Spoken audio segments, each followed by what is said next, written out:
अस्सलाम वालेकुम, मैं हूं नादिया अनवर और उम्मीद करती हूं आप सब खैरियत से होंगे। नाज़रीन, कोई भी इंफॉर्मेटिव वीडियो आपसे मिस ना हो जाए, इसके लिए ज़रूरी है कि आप चैनल को लाइक, सब्सक्राइब और बेल आइकन को हिट करना बिल्कुल ना भूलिए, ताकि जो अपकमिंग न्यू वीडियोस आती रहें उसका टाइमली अपडेट आपको मिलती रहे। और इसके साथ ही साथ आप जो है इसको शेयर भी करें अपने दोस्तों के साथ, और जो लोग स्टॉक मार्केट में काम कर रहे होते हैं उनके साथ करें, ताकि उनकी भी जो है हेल्प हो जाए इन वीडियोस के थ्रू। और जो है साथ ही साथ डिस्क्रिप्शन में व्हाट्सएप लिंक है, वो भी आप ज्वाइन करें ताकि आपको जो है टाइमली अपडेट्स भी मिलती रहें। नाज़रीन, इसी के साथ ही आज सेशन में हमारे साथ जो गेस्ट मौजूद हैं वो उनके हवाले से मैं बताऊं जी, वो मेंबर है और अक्सर हमारे प्लेटफॉर्म पे वो आते रहते हैं। अभी आजकल जरा बहुत टाइम बाद आए, थोड़ी उनकी मसरूफियत थी बिल्कुल। और जी हाँ, मैं बात कर रही हूँ अफरोज अली मर्चेंट साहब की, तो आइए उन्हें वेलकम करते हैं। अस्सलाम वालेकुम सर। वालेकुम सलाम जी। कैसे हैं सर, आप खैरियत से हैं?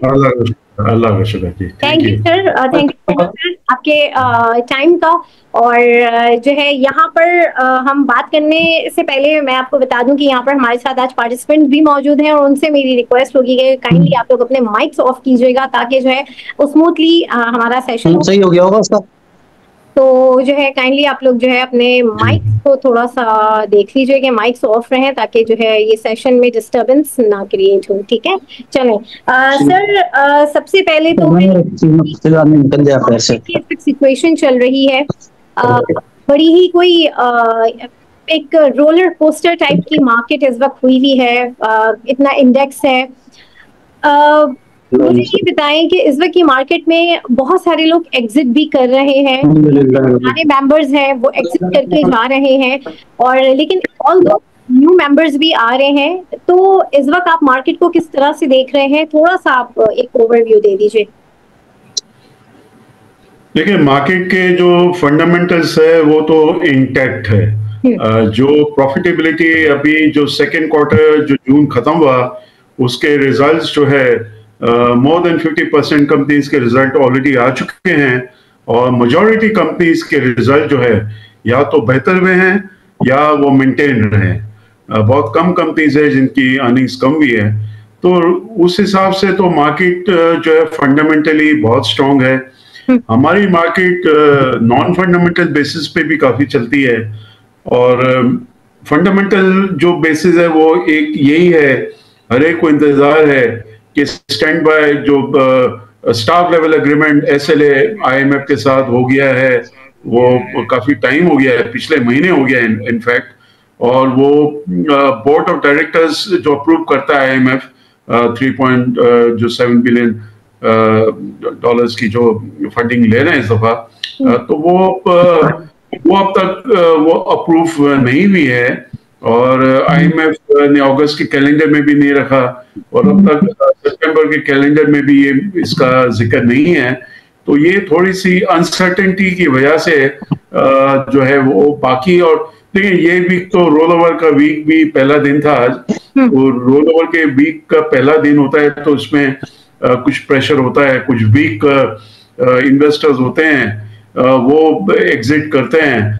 अदरवाइज जो अगर डिविडेंड अनाउंसमेंट अगर सारे जो है वो देखें तो जो देखिए 500 कंपनियां हैं, तो हमें मालूम है 500 कंपनियां तो डिविडेंड नहीं देती। कोई भी स्टॉक एक्सचेंज में दुनिया के किसी भी मुल्क में सारी कंपनीज लिस्टेड है तो सब तो वो डिविडेंड नहीं देती है।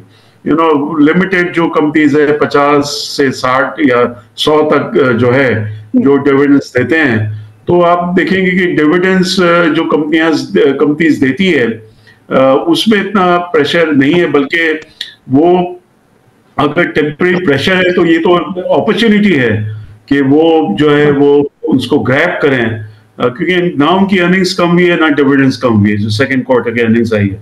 अगर प्राइस गिरती है तो उससे तो मैं समझता हूँ इन्वेस्टर के लिए तो ये बेनिफिट है, जिनके पास लिक्विडिटी है तो वो ये शेयर्स खरीदें। तो ये मुझे तो कोई ऐसा, ठीक है IMF से थोड़ा डिले हो सकता है, लेकिन एक्सपेक्टेड है क्योंकि वो $12 बिलियन का रोल ओवर हमें करना है। तो उसमें अब UAE, चाइना और सऊदी अरेबिया डायरेक्टली अगर IMF को लिखेंगे तो ही IMF एक्सेप्ट करेगा। वो उनका जो पॉलिसी है उनके हिसाब से वो चलते हैं, फिर वो IMF के बोर्ड ऑफ डायरेक्टर्स में जाएगा। तो अभी अल्हम्दुलिल्लाह मैं समझता हूँ तीनों हमारे, China is a friendly country और सऊदी अरेबिया, यूएई हमेशा हमें as a Muslim country help करते हैं। तो आज नहीं तो कल वो हो जाएगा, टाइम जरूर लगता है। और मैं आपको ये भी बताऊं, देखिए FY24 जो है, FY23 बहुत मुश्किल साल था, FY24 बहुत मुश्किल साल रहा, लेकिन उसके बावजूद आप देखें हमारा रुपी डिप्रिशिएट नहीं हुआ पूरे साल में, बल्कि थोड़ा सा बढ़ा है। तो ये FY25 अब ये आखिरी साल जो मुझे लगता है कि ये मुश्किल है, क्योंकि पाकिस्तान ने इम्पोर्ट्स को जो है काफी कंट्रोल किया है। एक्सपोर्ट्स ठीक है हमारी $25 बिलियन पे है, प्लस माइनस 10%, 15 साल से वही है, 10% बढ़ती है तो 10% गिरती है। लेकिन और रेमिटेंसेस ऑल टाइम हाई है हमारे जुलाई में $3 बिलियन, तो चीजें काफी बेहतर है। जितना मार्केट में समझता हूँ गिरी है, उसको गिरने की कोई मुझे फंडामेंटल रीजंस नजर नहीं आती है कि 82,000 से अगर वो 78,000 पे आ गई मार्केट, 4,000 तकरीबन 5% गिरी है, which is again not bad because 100% बढ़ी भी तो है एक साल में। 38,000 से जो है 82,000 तक इंडेक्स गया है, मोर देन 100%। आज भी इंडेक्स के हिसाब से 100% हमारा बन रहा है कि 38,000 पे था इंडेक्स एक साल पहले, तो आज भी 78,000 है, तो it is more than 100%। Sir, dividend की जहाँ तक बात की जाए, ये सर्कुलर डेप्थ के हवाले से मैं ये पूछूंगी कि जैसे OGDC PPL के हवाले से गवर्नमेंट ने कहा था कि उनके सर्कुलर डेप्थ के जो है वो मामले हल होंगे और फिर जो है उनके डिविडेंड बहुत अच्छे आएंगे। तो अब ये समझिए तीसरा महीना खत्म होने को आ रहा है, तो ये मामला कब तक रिजॉल्व होगा? क्या कोई कुछ आगे इसकी कोई उम्मीद नजर आ रही है? देखिए जो गवर्नमेंट इदारे हैं ना, वो गवर्नमेंट इदारे, देखिए गवर्नमेंट तो उसके पास पैसे नहीं है, जब भी वो बैंक से लोन लेते हैं, IMF से लोन लेते हैं, बैंक से लेते हैं, इट मीन्स आपसे और मुझसे लेते हैं, क्योंकि हमारे जो पैसे पड़े हुए हैं बैंक में वो गवर्नमेंट को लोन देते हैं। हाई इंटरेस्ट रेट बहुत हो गया था, तो इंडस्ट्री तो लोन उन्होंने रिटायर किए जो है, अब इंटरेस्ट रेट नीचे आएगा तो होपफुली वापस से वो होगा। तो ये गवर्नमेंट के इदारे, क्योंकि गवर्नमेंट का तो ये है ना कि उनको पैसे की जरूरत पड़ती है, सर्कुलर डेट में उनके पैसे फंसे रहते हैं। तो ये आई डाउट कि गवर्नमेंट का कोई भी इदारा, मुझे आप बताएं कौन सा इदारा है जो डिविडेंड अच्छा पे करता है पाकिस्तान, क्योंकि गवर्नमेंट जब तक फाइनेंशियली स्ट्रांग नहीं होगी, कंपनीज देखें जो प्राइवेट सेक्टर में कंपनीज फाइनेंशियली स्ट्रांग है, डिविडेंड देने के लिए कैश आपको चाहिए। अगर आपके पास कैश नहीं है तो कहां से देंगे? इनकी अर्निंग्स तो बहुत अच्छी है गवर्नमेंट के। आपने जो अभी दो इदारों का नाम लिया कि भाई 200 अरब रुपए का प्रॉफिट है OGDC का साल का, और सिर्फ 20 अरब दे पा रहे हैं कैश डिविडेंड में, यानी 10% उनका जो है डिविडेंड पे आउट है। जबकि अच्छे प्राइवेट सेक्टर जो है इदारे 80%, 90%, 100% भी पे आउट होते हैं। इनके पास कैश नहीं है, जो सर्कुलर डेट में ब्लॉक हुआ है वो कब होगा? वो अगेन इन्होंने इतनी प्राइसेस बढ़ाई, लेकिन देखिए हमारे मुल्क में कोई भी इदारा गवर्नमेंट सेक्टर में होता है ना, वो उनमें मसले ही होते हैं। PI देख लें, 5 अरब लॉस कर रहा था, फिर 10 अरब लॉस कर रहा है, फिर 20 अरब, 50 अरब, अब 100 अरब लॉस कर रहा है। तो ये इंडिया ने तो, जब एयर इंडिया ने 5 अरब लॉस किया, उन्होंने प्राइवेटाइज कर दिया, टाटा कंपनी ने खरीद लिया, आज वो हाईली प्रॉफिटेबल एयरलाइन है और गवर्नमेंट को भी टैक्स मिलता है। तो हमारे ये गवर्नमेंट के तो यानी होना ही नहीं चाहिए कोई इदारा गवर्नमेंट। ये हमारा जो ब्लॉक है इंडिया, पाकिस्तान, बांग्लादेश, ये government, it's not the business of the government to do business. तो जितना जल्दी इसको प्राइवेटाइज करें। देखिए बातें मीडिया में जरूर आ रही थी कि OGDC के शेयर सऊदी अरेबिया लेगा या UAE लेगा, या वो अब तक कुछ हुआ नहीं। देखिए मैं हमेशा ये कहता हूं कि भाई अगर कोई किसी बात में सदाकत है तो दोनों इदारे कहेंगे, सिर्फ OGDC नहीं कहेगा बल्कि सऊदी अरेबिया भी कहेगा। सऊदी अरेबिया की तरफ से कोई इस तरह के कोई कमेंट आया है या प्रेस रिलीज हुई है कि हम इन्वेस्ट करेंगे? वो तो आज तक नहीं हुई है ना। तो वो जब तक नहीं हो तो सिर्फ मीडिया की न्यूज पे और वो किसी पॉलिटिशियन अपने पॉलिटिकल माइलेज को गेन करने के लिए भी न्यूज दे देते हैं, उसमें कोई सदाकत नहीं होती है। सही। सर, यहाँ पर जो है कुछ सवालात भी जो है वो हमारे जो पार्टिसिपेंट्स हैं उनके भी हम सवाल लेंगे। बस मुझे ये बताएं कि अभी नेक्स्ट मॉनेटरी पॉलिसी आ रही है, उसमें भी एक्सपेक्ट है कि कोई लगभग 1.5% जो है वो इंटरेस्ट रेट कम होगा। तो इंटरेस्ट रेट कम होने के बाद जो है ये बैंकों की डिपॉजिट पे क्या फर्क पड़ेगा, और जो है जो प्रॉफिट है, क्या डिपॉजिट कम होंगे या फिर प्रॉफिट जो है उसकी उसमें कोई कमी आएगी? तो थोड़ा सा इसके हवाले से बताएं, फिर उसके बाद हम अपने पार्टिसिपेंट्स हैं, आप लोग सवाल पूछ सकते हैं। देखिए, मेरी और आपकी एक्सपेक्टेशन सेम ही है। मैं भी 150 बेसिस पॉइंट ही एक्सपेक्ट कर रहा हूँ। जो 12 सितंबर को मीटिंग है स्टेट बैंक की, तो वो उस वजह से बेनिफिट तो होगा। ठीक है, हमारे बैंक्स का आपने पूछा था कि बैंक्स की नेट इंटरेस्ट इनकम तो कम होगी इंटरेस्ट रेट जब कम होता है, लेकिन जब इंटरेस्ट रेट कम होता है तो बिजनेस का पहिया चलता है, तो उनकी जो नॉन इंटरेस्ट इनकम है, देखें, वो भी एक ह्यूज फिगर है। वो जो कम हुई है हाई इंटरेस्ट रेट की वजह से, इसमें बिजनेसमैन इंडस्ट्री को एक्सपेंशन करने के लिए लोन नहीं ले रहा है, तो जब इंटरेस्ट रेट नीचे आएंगे तो लोन लेना शुरू होंगे, हमारी जो एक्सपोर्ट्स हमारी इंक्रीज होगी, तो वो सारा बैंकों के थ्रू ही होता है, चाहे इंपोर्ट हो एक्सपोर्ट हो। एक्सपोर्टर्स को भी रॉ मटेरियल तो इंपोर्ट करना पड़ता है, तो वो इंपोर्ट्स भी आपका बढ़ेगा, एक्सपोर्ट्स भी बढ़ेगा। एक्सपोर्ट्स अगर इंपोर्ट से ज्यादा बढ़ता है तो इसमें कोई बुरी बात नहीं है, ठीक है ना। लेकिन हमारा इंपोर्ट्स $80 बिलियन पे चला गया था, जो अब $50 बिलियन पे है, तो ये इसी वजह से हम, वरना तो शायद हम ये श्रीलंका की तरह डिफॉल्ट हो जाते हैं अगर $80 बिलियन पे रहता है। ये तो मैं कहता हूं कि हमारे सेंट्रल बैंक के जो गवर्नर है, although I always, being a student of economics, I always believe an economist should be the finance minister and should be governor of state bank as well. लेकिन जमील अहमद साहब जो है वो कॉस्ट एंड मैनेजमेंट अकाउंटेंट है, और he is an exception. मैंने आज तक किसी कॉस्ट एंड मैनेजमेंट अकाउंटेंट को नहीं देखा है कि स्टेट बैंक का वो गवर्नर हो, लेकिन he has done massively benefit. कहीं होता है कि भाई आपके एक लम्स है या IBA, लेकिन कुछ हमदर्द यूनिवर्सिटी से भी अच्छे बच्चे निकलते हैं, तो he is an exceptional person, जिसकी वजह से इंपोर्ट्स को बहुत अच्छा कंट्रोल किया है, जिसकी वजह से हम बचे हुए एक तरह से डिफॉल्ट होने से। बिल्कुल। जी अली साहब, आपका सवाल है, आप अपना सवाल जरा कीजिए। जी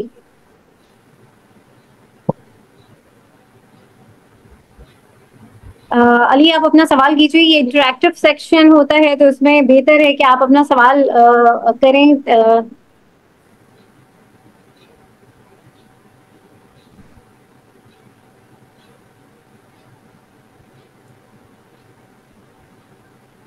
आज सवाल करने के मूड में नहीं है, ये लगता है। जी अच्छा, यहाँ पर मकबूल साहब हैं, ये पूछ रहे हैं। जी मकबूल साहब, अपना सवाल कीजिए। उन्होंने मैसेज में लिख दिया है, मैं चाह रही थी कि वो अपना सवाल खुद करें, चलें खैर है। जी मकबूल साहब, अपना सवाल कीजिए।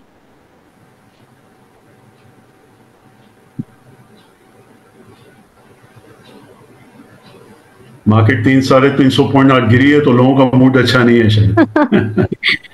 चलिए, ये तो मार्केट है, इसमें चलता रहता है, तभी ये सेशन होता है ताकि आप लोगों के लिए बड़ा रहे। मकबूल साहब, आप अपना सवाल कीजिए, नहीं तो फिर मोहम्मद उस्मान साहब। जी जी, आप कीजिए अपना सवाल।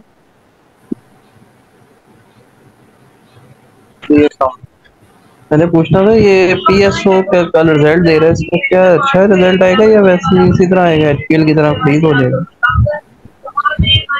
देखिए, HPL की तो अर्निंग्स तो काफी बहुत अच्छी आई है, और 40 रुपए की साल की अर्निंग्स, यानी 6 महीने की 20 रुपए अर्निंग्स आई है, तो 40 रुपए अर्निंग्स तो ये ऑल टाइम हाई है। जब से अभी बैंक पैदा हुआ 1941 में, पाकिस्तान बनने से पहले, अभी bank was the only domestic bank जो इंडो पाक सब कॉन्टिनेंट में एस्टेब्लिश हुई 1941 में। पहली ब्रांच बॉम्बे में, जो आज मुंबई कहा जाता है।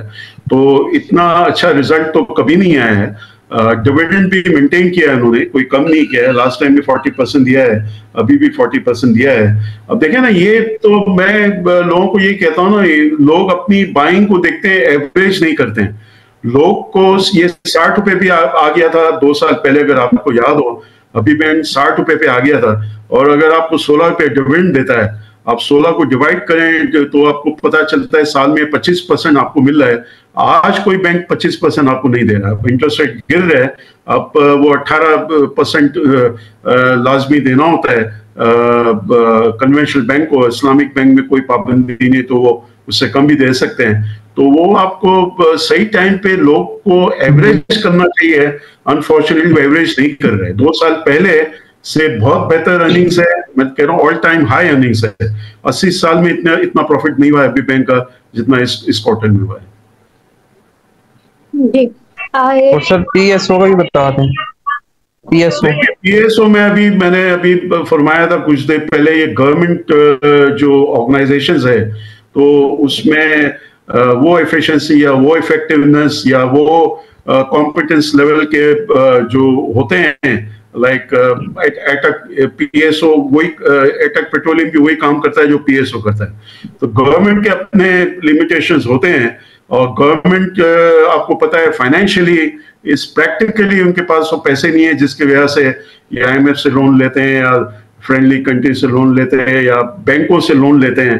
बैंकों में बैंक्स तो लोन नहीं देती है ना, बैंक के पास जो पैसा है वो मेरा और आपका है, यानी मेरा और आपका, हम पाकिस्तान को लोन दे रहे हैं जिसकी वजह से पाकिस्तान रोजाना चल रहा है।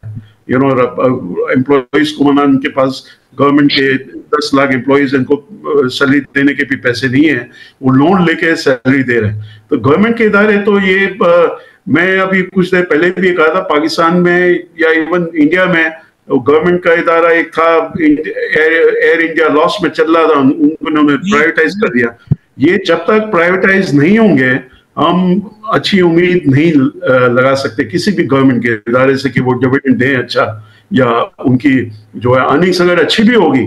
मैंने कहा ओजीडीसी 200 अरब का प्रॉफिट तो पिछले साल किसी कंपनी ने नहीं किया पूरे पाकिस्तान में। 25 करोड़ की आबादी और 550 कंपनीज लिस्टेड है, और बाकी सारी कंपनियां 10 लाख से ऊपर एस्टेब्लिशमेंट्स हैं, ऑर्गेनाइजेशंस हैं। 200 अरब का प्रॉफिट एक साल में किसी ने नहीं किया, लेकिन उनकी डिविडेंड देने की ताकत नहीं है। 20 अरब डिविडेंड दिया उन्होंने, 10% पे आउट। या पीपीएल है 100 रुपया, 125 रुपये का शेयर है, 3 का डिविडेंड देती है, तो 3% हुआ।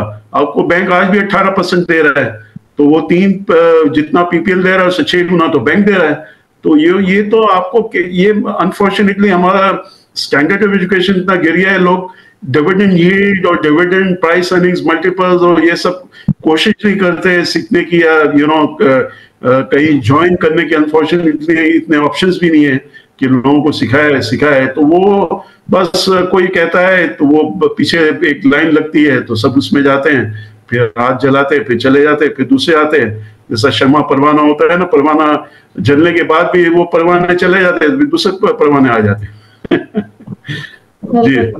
जी आवाज शाह, आप अपना सवाल कीजिए प्लीज।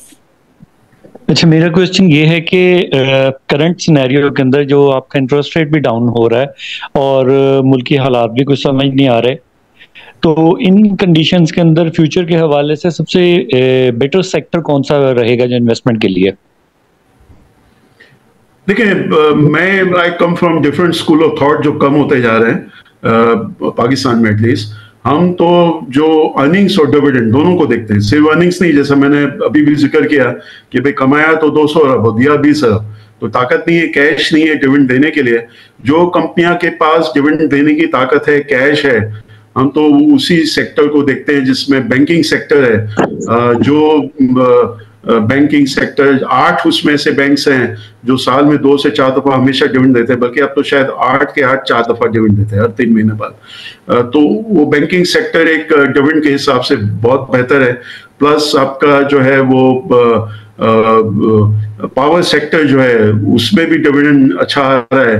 और फिर आपका oil and gas exploration company जो प्राइवेट सेक्टर में है उनका डिविडेंड अच्छा है। गवर्नमेंट के तो अपने मसले हैं जिसकी वजह से वो डिविडेंड अच्छा नहीं दे पाती। तो ये कुछ सेक्टर्स है। Fertiliser, yes, fertiliser is another sector जो मेरा बहुत ही फेवरेट सेक्टर है। वो भी साल में 4 दफा डिविडेंड देती है। जो प्रोमिनेंट अगेन फर्टिलाइजर कंपनी है, वो 6 साल में हर क्वार्टर, हर 3 महीने बाद अच्छा डिविडेंड देती है। और एक कंपनी थी तो उसमें अभी 10 रुपया क्वार्टरली डिविडेंड दिया। तो ये सेक्टर जो है वो मुझे, बिकॉज मैं डिविडेंड का शौकीन हूँ, जो हमारे टाइम के लोग 30 साल पहले डिविडेंड पे ज्यादा फोकस करते थे, 80% लोग डिविडेंड पे फोकस करते थे, अब 80% डिविडेंड पे अनफॉर्चुनेटली फोकस नहीं करते हैं, जिसकी वजह से हमारा युआन 3 लाख पे ही है। 30 साल पहले भी 3 लाख पे था, आज भी 3 लाख पे है। सर एक छोटा सा क्वेश्चन और है, ये आपका हबको से रिलेटेड, तो हबको का प्लांट अगर ये करंटली तो जो मेन प्लांट है वो एनर्जी प्रोड्यूस नहीं कर रहा, तो गवर्नमेंट की जो करंट पॉलिसी है उस हवाले से इस पे क्या इम्पैक्ट पड़ सकता है फ्यूचर में?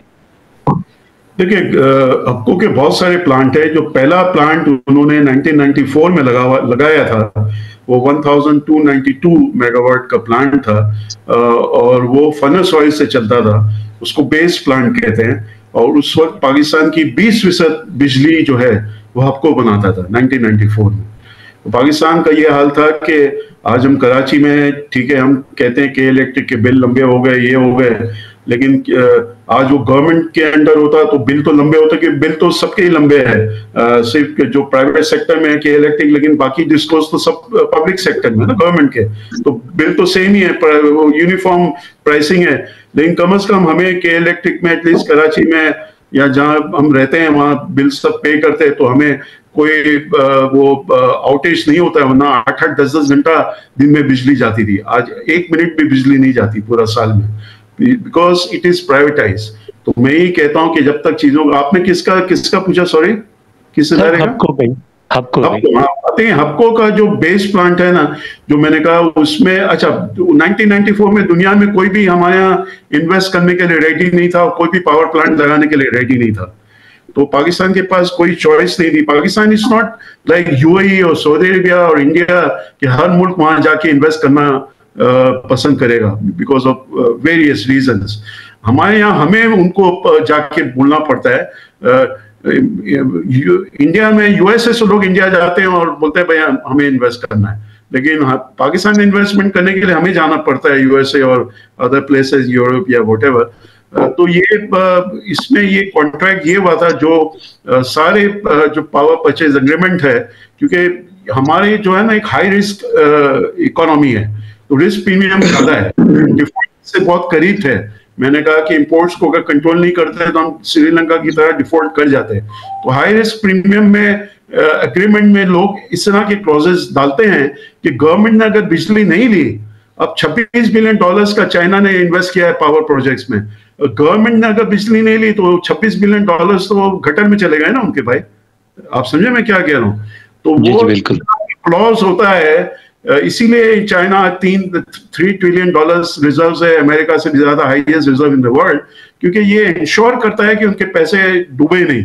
तो वो उन्होंने इंश्योर, हर कंपनी ने, हबको में तो चाइना नहीं था, हबको के जो दूसरा प्रोजेक्ट है कोल पावर प्लांट का, उसमें चाइना उसमें शामिल है। इसमें हबको के तकरीबन रफली 50% है, चाइना के 50% है। और तो वो बेस प्लांट में तो उनको पाकिस्तान पावर ले या ना ले, वो बिजली प्रोड्यूस करे या ना करे, उनको मिलेंगे, क्योंकि इन्होंने इन्वेस्टमेंट तो किया है ना। कोई ऐसा तो नहीं, फ्री में कोई अब्दुल सत्तार ईदी ट्रस्ट तो नहीं है ना हबको कि वो फ्री में पाकिस्तान को कोई चीज देगा, तो वो तो उनको मिल रहा है। हबको को तो कोई नुकसान नहीं है। अब वो प्लांट 2027 में एक्चुअली 3 साल कुछ बंद भी पड़ा था, तो ये फिर हुआ था रिवाइज एग्रीमेंट में कि 2027 में, 24 में खत्म होता था, 27 में खत्म होगा। अब देखिए, गवर्नमेंट एक म्यूचुअल वे में आप कॉन्ट्रैक्ट्स को रीनिगोशिएट कर सकते हैं, प्रोवाइडेड अगर वन साइडेड नहीं कर सकते। वन साइडेड हमने रिकॉर्डेड में किया, $6.5 बिलियन को की पेनल्टी हमें लग गई, ठीक है ना। अभी वो $6.7 बिलियन के लिए हम IMF के जूते रगड़ रहे हैं, और वहां $6.5 बिलियन की पेनल्टी लग गई, क्योंकि ये क्लॉज इसमें सॉवरेन गारंटी है, और इट इज सॉर्ट ऑफ कि उनको इंटरनेशनल कोर्ट ऑफ आर्बिट्रेशन जो है ICJ, उसका भी इसमें क्लॉज शामिल है कि भाई कोई भी पार्टी अगर कॉन्ट्रैक्ट को वो कंप्लाई नहीं करती है तो ICJ जा सकता है, पाकिस्तान भी जा सकते हैं, इन लोग भी जा सकते हैं। तो वो आप कॉन्ट्रैक्ट को ब्रेक करना तो पाकिस्तान के अगर आप दुश्मन है तो ही ब्रेक कर सकते हैं। तो यानी नुकसान ही, कोई फायदा नहीं है। $6.5 बिलियन तो नहीं दे सके। फिर वो उन्होंने आउट ऑफ कोर्ट सेटलमेंट करके और $900 मिलियन, उनको पता था पाकिस्तान $6.5 बिलियन का फाइन तो नहीं दे सकता, लेकिन $900 million which is almost $1 billion, हमें वो 350 अरब का फाइन हमें देना पड़ा था। तो ये इस किस्म का हम वन साइडेड नहीं कर सकते हैं। ये कॉन्ट्रैक्ट्स इंटरनेशनल कॉन्ट्रैक्ट्स है, म्यूचुअली अगर पार्टी एग्री करे, और मैंने जितनी मुझे न्यूज मिली है कि वो फ्लेक्सिबिलिटी शो कर रहे हैं। देखिए इसमें 52% तो गवर्नमेंट के कॉन्ट्रैक्ट्स है, 52% पावर सेक्टर तो गवर्नमेंट का। इसमें गवर्नमेंट चाहे तो कैपेसिटी कम कर सकती है, और ₹14 3 महीने के लिए उन्होंने दिया है। ये ₹14 सबको दे सकते हो, परमानेंट दे सकते हैं, या 2 महीने के लिए दिया है। तो ये 52% गवर्नमेंट के हैं, सिर्फ 20% IPPs है, जो इंटरनेशनल पावर परचेज जो है वो 20% है, बाकी 30% हमारे लोकल पावर प्रोड्यूसर्स है। तो मैंने ये जहां तक न्यूज मिली है कि लोकल पावर प्रोड्यूसर्स भी मुल्क की इकोनॉमी को देखते हुए और वो फ्लेक्सिबिलिटी काफी शो कर रहे हैं, और उन्होंने कमाया ज्यादा ही है इनफैक्ट हकीकत में देखा जाए, क्योंकि उनको आप पावर प्रोड्यूस करें नहीं करें वो क्लॉज की वजह से, तो वो फ्लेक्सिबिलिटी मैं समझता चाइना भी करेगा। चाइना से भी हमारे फाइनेंस मिनिस्टर जो है चाइना विजिट किए थे, OS लगारी साहब के साथ, पावर जो मिनिस्टर है, तो वो मैं समझता हूँ यानी 52% प्रॉब्लम है 48% का, तो 48% में भी हमें मुझे लग रहा है कि कामयाबी इंशाल्लाह फ्लेक्सिबिलिटी होगी, क्योंकि ये डेफिनेटली उन्होंने रिस्क के बेसिस पे इस तरह के क्लॉजेस रखे हैं कि उनका इन्वेस्टमेंट नहीं डूबे। तो उन्होंने जो है वो अच्छा कमाया है, तो अगर वो flexible, I am sure, I hope they are friendly countries, China है और बाकी तो गवर्नमेंट के और लोकल IPPs है, उसमें भी इन्होंने काफी पैसे कमाए हैं। तो उनको तो मेरा ख्याल है म्यूचुअली, अगेन ये म्यूचुअली करना होगा, वन साइडेड नहीं कर सकते आपको, क्योंकि अग्रीमेंट में कोई क्लॉज नहीं है कि वन साइडेड कोई ब्रेक कर सकता है एग्रीमेंट। तो म्यूचुअली इनको तो टर्मिनेट ही करना चाहिए। फाइनेंस ऑयल के इनके प्लांट्स बंद ही पड़े हुए हैं, छोटे मोटे प्लांट भी मिला के जो है वो कैपेसिटी चार्जेस बहुत हो जाते हैं। तो आई होप कि इन्होंने कमा तो लिया है, जितना इन्होंने इन्वेस्टमेंट किया है उससे इनको जो रिटर्न चाहिए था 17% पर एनम के हिसाब से रिटर्न ऑन इक्विटी, तो वो तो अब एक्चुअली डॉलर की वजह से हमारा मसला हुआ है ना। अगर डॉलर हमारा वहीं रहता तो आज हमें वो 40 रुपए की यूनिट मिलती, 80 रुपए की नहीं मिलती। डॉलर हमारा 100 रुपए से ₹350 हो गया, तो 175% तो इसकी वजह से बढ़ा कि वो, क्योंकि हम टैरिफ तो डॉलर में है ना, अगेन ये रुपये में तो नहीं करेंगे, ये डॉलर इन्वेस्ट कर रहे हैं, तो जाहिर है ये एग्रीमेंट भी डॉलर में ही करेंगे, रिटर्न ऑन इन्वेस्टमेंट तो डॉलर पे था, जिसकी वजह से ये मसले हुए। हपको जब आया जब तो 60 रुपए का डॉलर था 1994 में, आज आपका जो है वो 350, तो 5 गुना तो आपको ये डेप्रिसिएशन की वजह से। अब उसमें हपको का क्या कसूर है? अगर पाकिस्तान की करेंसी डेप्रिशिएट होती है तो हपको की वजह से तो नहीं भी ना। तो ये सारा जो है आई होप के ये 3 महीने में समझता हमारे पावर मिनिस्टर और फाइनेंस मिनिस्टर और उनकी सारी टीम है काफी इस पे मेहनत करी। और सबसे खुशाइन बात आपने देखा, ये मैं समझता हूँ ये बहुत अच्छा काम किया उन्होंने, मोहम्मद अली जिन्होंने उनको भी लिया है, और को चेयरमैन और कमेटी के OS लगारी साहब चेयरमैन है, जो इंटरिम गवर्नमेंट में थे, और काफी पावर प्रोजेक्ट्स के साथ 6 महीने के अंदर उन्होंने डॉलर को कैप किया 147 पे।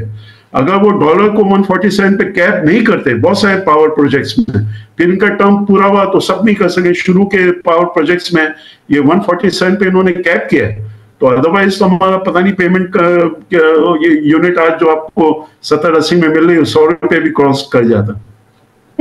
सर यहाँ पे थोड़ा सा टाइम की कमी है, तो यहाँ पर जो है कुछ लोगों के सवाल थे, मैं तो चाह रही थी कि वो करें, लेकिन उनके मैसेजेस हैं वो मैं आपको कर देती हूँ, तो जरा शॉर्ट उनके जवाब, ताकि जिनके सवाल हैं वो कवर हो जाएं।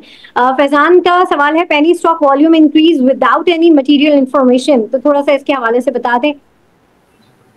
देखिए अगर आपको मौका मिले ना, जो सवाल कर रहे हैं और एवरीबॉडी आई थिंक कि वॉरेन बुफे को जरूर पढ़े। वॉरेन बुफे का नाम सुना होगा आप लोग ने। वॉरेन बुफे जितना सक्सेसफुल स्टॉक इन्वेस्टर दुनिया में कभी नहीं हुआ। 400 साल की हमारी कैपिटल मार्केट की हिस्ट्री है, जिसमें पहला स्टॉक एक्सचेंज दुनिया में एम्स्टरडैम स्टॉक एक्सचेंज बना था 400 साल पहले। बिगेस्ट ठीक है न्यूयॉर्क स्टॉक एक्सचेंज है।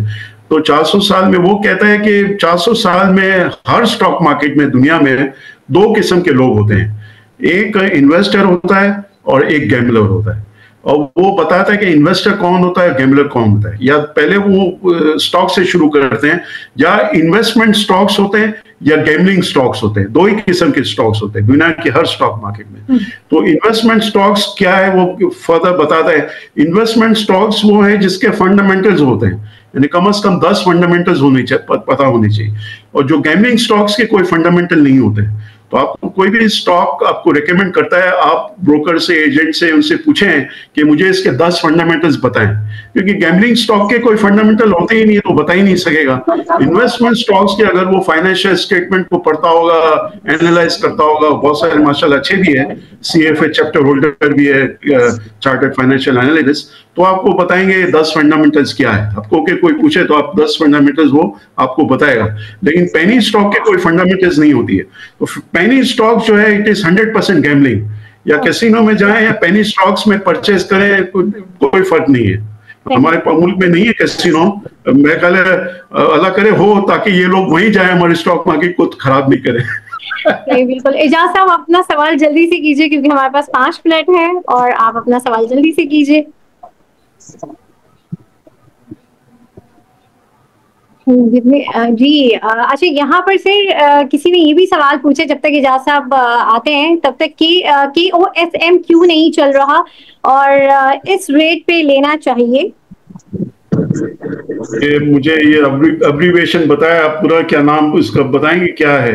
इन्होंने KOSM जो है, इन्होंने ये कोई स्टॉक है, मुझे पेनी स्टॉक ही नजर आता है। अच्छा, ये पेनी स्टॉक ही है। ओके, मतलब अगर अनलेस कि मैं ये एब्रीविएशन से मैं इसको अगर रिकॉग्नाइज नहीं कर रहा हूँ, पूरी जिंदगी पेनी स्टॉक ही होना चाहिए। हाँ, वो I am not a lover of penny stock, में क्या उसमें कमेंट करूंगा, वो या आर या पार, बीच का रास्ता नहीं है। जी साहब कीजिए अपना सवाल। अस्सलाम वालेकुम जी, मैं ये पूछना चाह रहा हूँ कि साजगार के बारे में मालूमात लेना चाह रहा हूँ कि साजगार यहाँ का कब जाएगा, ये नीचे आ रहा है, क्या मसला है साजगार? देखिए again Sazgar what I understand they are originally from Punjab, और अनफॉर्चुनेटली हमने देखा है कि पंजाब के जितने इंडस्ट्रियलीज या आप देखें टेक्सटाइल मोस्टली पंजाब के हैं। अर्निंग्स तो हो रही है, अभी फिलहाल टेक्सटाइल की अर्निंग्स में थोड़ा इम्पैक्ट है कि वो बिजली उनको 17 सेंट्स में मिल रही है और 9 सेंट्स में कॉम्पिटिटर्स को मिल रही है। तो साजगार इस अगेन अगर आप उसकी डिविडेंड हिस्ट्री देखें तो डिविडेंड हिस्ट्री तो नहीं है, ठीक है, लेकिन साजगार को मैं कामयाब इदारा इसलिए कहूँगा कि Sazgar is like Lucky Cement. Lucky Cement की भी कोई डिविडेंड हिस्ट्री न होने के बराबर, 15 रुपया देता है, उससे बेहतर तो बेस्ट वे देता है, 28 रुपया, उससे 26 रुपया डिविडेंड दिया लास्ट ईयर, और लकी सीमेंट ने पूरे साल में एक ही दफा 15 रुपया दिया। हर क्वार्टर वाइड कंपनी है पाकिस्तान की बेस्ट वे सीमेंट जो हर क्वार्टर डिविडेंड देती है सीमेंट इंडस्ट्री में। अब साजगार का ये कहते कि साजगार में एक SUV जो इंट्रोड्यूस की, जिसका नाम क्या कहना चाहिए, नाम भूल रहा हूँ, वो बहुत ही इनकी हवल जो SUV स्पोर्ट्स यूटिलिटी व्हीकल, आपको पता है बहुत सारे कंपनीज ने इंट्रोड्यूस किए, हायुंडई ने जिसके लोकल स्पॉन्सर निशात है, या किया ने जिसके लोकल स्पॉन्सर्स लकी मोटर है। इसी तरह साजगार में एक तो रिक्शा में मैं समझता हूँ they are the biggest manufacturer of rickshaws in Pakistan. इतना इन्होंने काफी इसको आगे ले गए। और अब गाड़ियों में आए तो गाड़ियों में मैं I was just reading, I was really surprise कि पिछले महीने के 800 SUV इनकी सेल भी, महीने के 800 यानी 10,000। मुझे नहीं लगता है कोई किसी का मॉडल 10,000 एक मॉडल किया कि वो है इसके कि वो या हो सकता है किया कि ज्यादा भी सेल होते हो, लेकिन 10,000 for a company like Sazgar is remarkable. जब भी आप देखें कि ये शेयर कहाँ तक गया, अब ये बोलना मुश्किल again you someone like me who is a dividend lover, तो वो जरा साजगार से दूर ही रहेगा, लेकिन या लकी से दूर रहेगा। लेकिन जो अर्निंग्स पे फोकस करते हैं, अर्निंग्स को इन्होंने इतना इंप्रूव किया है, तो वो स्टॉक पे रखने में कोई, मैं नहीं समझता हूँ कि उसमें कोई हर्ज है। क्योंकि लेकिन मसला क्या होता है, अगर कोई कंपनी फिर लॉस करती है या कुछ प्रॉब्लम होता है, तो मैं डिविडेंड कंपनीज को इसलिए प्रेफर करता हूँ कि भाई दुनिया की सबसे बेस्ट कंपनी, देखिए लेमन ब्रदर्स एक दुनिया की सबसे बड़ी इन्वेस्टमेंट बैंक था, और सबसे ओल्डेस्ट इन्वेस्टमेंट बैंक था यूएसए में, और उसका स्लोगन था टू बिग टू फेल। देखें, हमारा तो कहना, सारे मजहब का कहना मैं समझता हूँ है कि खुदा से ऊपर नहीं होता है ना, तो वो तो कहते थे टू बिग टू फेल, हम फेल यानी हो ही नहीं सकते हैं। और 2008 की क्राइसिस में Lehman Brothers, biggest investment bank in the world and the oldest investment bank in the world, within few days वो collapse हो गया। तो जब अगर डिविडेंड नहीं मिल, जो कंपनी आपको डिविडेंड नहीं दे रही है, वो खुदा ना खासा वो collapse होती है या लॉसेस होती है, तो फिर आप यानी एक हाई प्राइस पे एंटर होते हैं, जो तो फिर वो बहुत रिस्की होता है। तो इससे हमने कहा भाई डिविडेंड को हजम करें, और फिर आपके पहले आपको शेयर को फ्री करना है।